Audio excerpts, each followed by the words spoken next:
not for this country. So we're setting a lot of records. Economically, we're setting records, and I think every way we're setting records. One of the best is the right track, wrong track. You saw that. We're on the right track for the first time in over 27 years. People are impressed with that.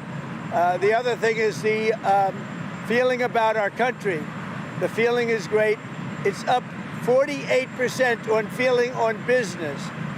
And that's the record we've never had. There's never been a record where we've ever gone up that much in such a short period of time. So we're doing really well. And I guess some of you are coming with us. And if you are, I hope you're going to have a good flight. What? What does Zelensky need to do to restart talks with you? He's got to say, I want to make peace. He doesn't have to stand there and say about Putin this, Putin that, all negative things. He's got to say, I want to make peace. I don't want to fight a war any longer. His people are dying. He doesn't have the cards, just so you understand it, okay? I can tell you. Did you tell Zelensky to leave the White House? I don't have to tell you that. Go ahead. I think you know the answer to that. What? Wait.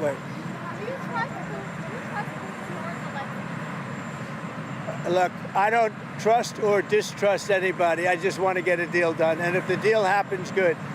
But you can't embolden somebody that does not have the cards, and all of a sudden that person says, oh, well, now I can keep fighting. We're not going to keep fighting. You're going to get the war done or let them go and see what happens. Let them fight it out. I want anybody that's going to make peace. If he's capable of making peace, which he may or may not be, but I want somebody that's going to make peace. Again, he doesn't have the cards. When we sign up, he's got all of the cards. That doesn't mean he can fight. He's got to stop the fighting, stop the death. He's losing hundreds of thousands of soldiers. It's time to stop the death. Say it. Well, he says he wants it now. He wants to come back right now, but I can't do that. I can't do that. Do you want immediate ceasefire, Mr. President? They should have an immediate ceasefire. That was the other thing. He didn't want to do about ceasefire. A ceasefire could take place immediately.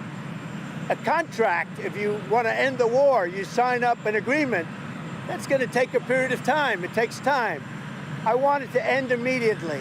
And I think if you had a ceasefire, it would be a ceasefire, a real one, that would end it. But he doesn't want to do that. That's fine. Do a better deal. I want it to end immediately. I want a ceasefire now. He says, oh, I don't want a ceasefire. Well, all of a sudden, he's a big shot because he has the U.S. on his side. Either we're going to end it or let him fight it out. And if he fights it out, it's not going to be pretty. Because without us, he doesn't win, let me tell you.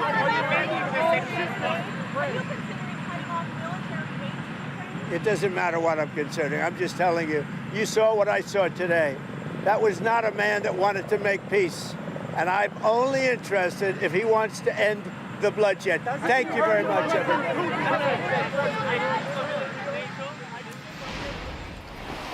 That was Donald Trump speaking at the White House a little bit earlier, and there is Air Force One with the president taking off and heading for his his Florida home in Mar-a-Lago. Now, obviously, he spoke about the meeting that he had with Volodymyr Zelenskyy. He said Zelenskyy came with a weak set of cards, that Trump, wants immediate peace, and so does Putin. He also said to the assembled press, you saw what we saw today.